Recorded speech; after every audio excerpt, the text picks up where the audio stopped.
Hello, viewers and learners. Welcome back to our channel, The Legends Academy. Dear viewers and learners, आज के इस session में हम देखेंगे जॉन कीट्स के बारे में ब्रीफ बायोग्राफी एंड समरी के साथ।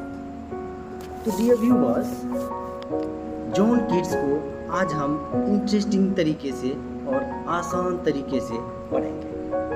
तो इसके बारे में मैं थोड़ा सा पहले आपको बता दूं। तो John Keats was an English poet of the second generation of romantic poets along with Lord Byron and Percy Bysshe Shelley. Lord Byron और प्रेसी बेसी के साथ ये जो थे जॉन कीट्स, ये एक इंग्लिश पोएट के साथ साथ ये सेकेंड जनरेशन रोमांटिक पोएट भी थे। His poems had been in publication for less than 4 years when he died of tuberculosis at the age of 25. Means ये 25 साल के उम्र में, एज जब इनका 25 साल रहता है, इनके पोएम्स पब्लिकेशन में ही कि जब इनका डेथ हो गया ट्यूबरकुलोसिस के कारण।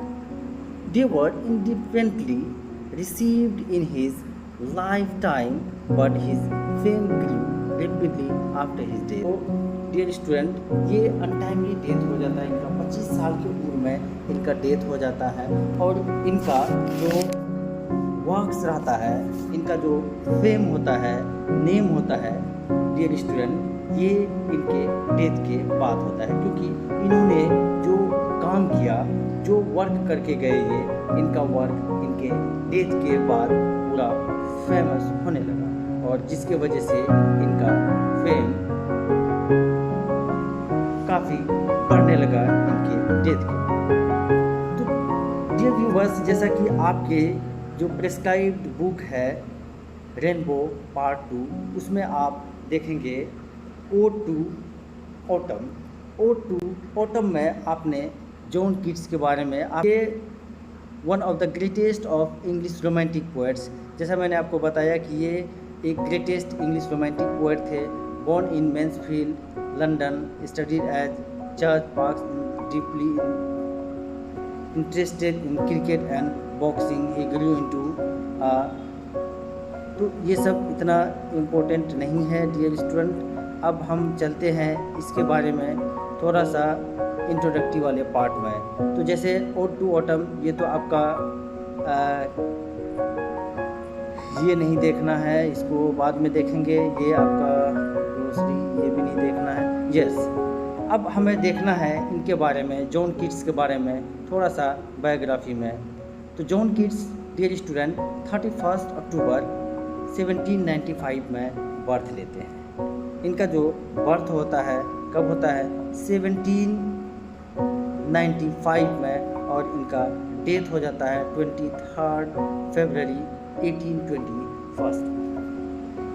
तो जैसे मैंने आपको पहले बताया कि ये अपने लाइफ के सिर्फ और 25 साल ही जीते हैं, 25 ईयर्स ही लाइफ को अपने इस दुनिया में जी पाते हैं। इस 25 ईयर में ही इन्होंने बहुत सारे वर्क ऐसे किए जिनके वजह से इनको आज भी हम याद करते हैं।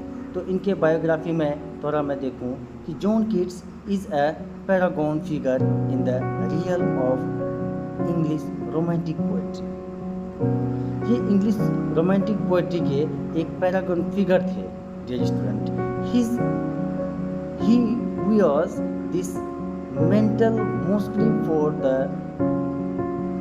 virtuosity of his language, but this untimely death from tuberculosis at 25 years old and in the prime of his writing life certainly plays a role in his depiction as the ultimate romantic poet। Means उनका जो writing जो था, prime writing की वजह से उन्होंने क्या किया कि एक अल्टीमेट रोमांटिक पोएट का खिताब हासिल किया इन्होंने, और इनके जो वर्क ने इन्हें बहुत ही ज़्यादा इनको फेम दिलाया। और डियर स्टूडेंट, जैसा कि इनका डेथ 25 ईयर्स में हो जाता है ट्यूबरकुलोसिस के कारण। तो आगे हम देखें इसके बारे में। कहा कि Keats was born in 31 October 1795 to Thomas and Francis Keats.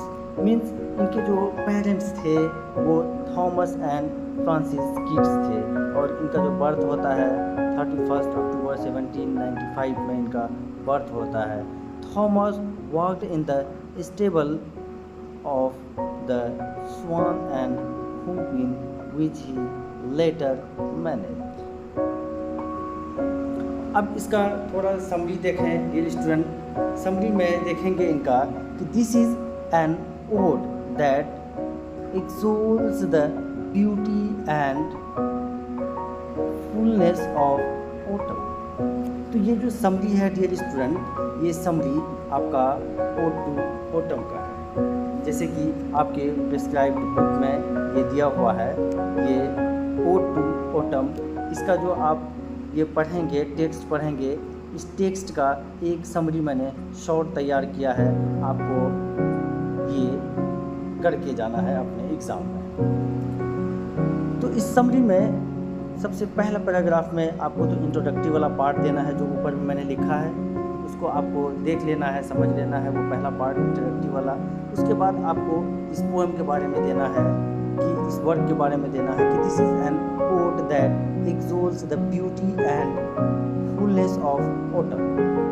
The first stanza describes how autumn, a season of mist and mellow fruitfulness,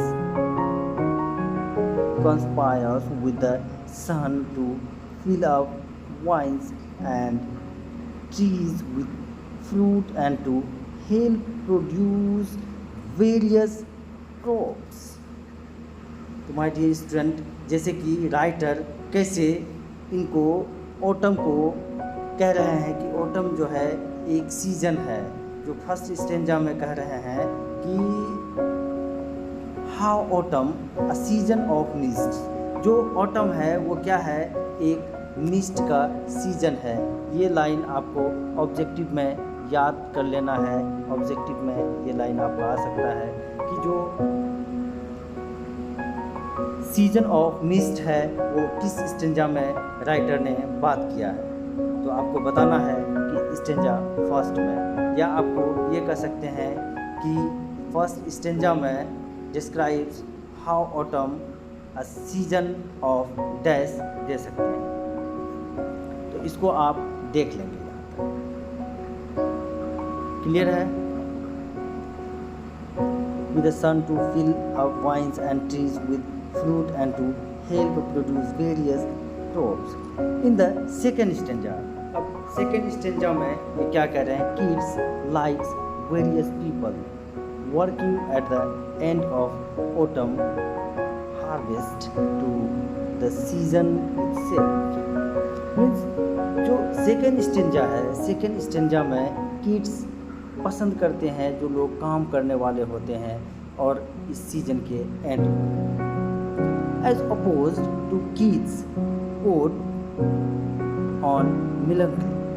For example, this poem does not describe a quest or a challenge, rather to autumn is composed of quiet state wings on a beautiful season।